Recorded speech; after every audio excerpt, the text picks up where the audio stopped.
Bé, per resumir aquesta primera part de l'exposició, podem veure quina és la conseqüència per a la ciutadania del País Valencià d'aquest sistema de finançament. La conseqüència són dues injustícies. La primera és la insolidaritat.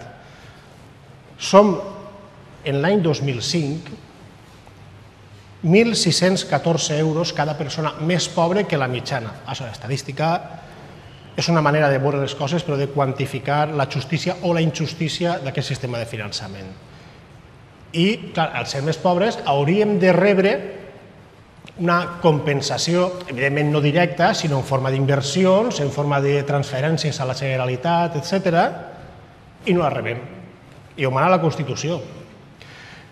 Però, per l'altra banda, a més de no rebre això, damunt estem, cada persona, aportant 1.188 euros en un any per a territoris. Uns tenen menys recursos que nosaltres, però altres en tenen menys i també estan rebent. No entenen què passa. Si això fos una cosa només de 2005, podríem dir, bueno, seria una cosa puntual, hauríem d'estudiar el tema, però és una cosa que està passant des de fa més de 30 anys. Això se li diu espoli.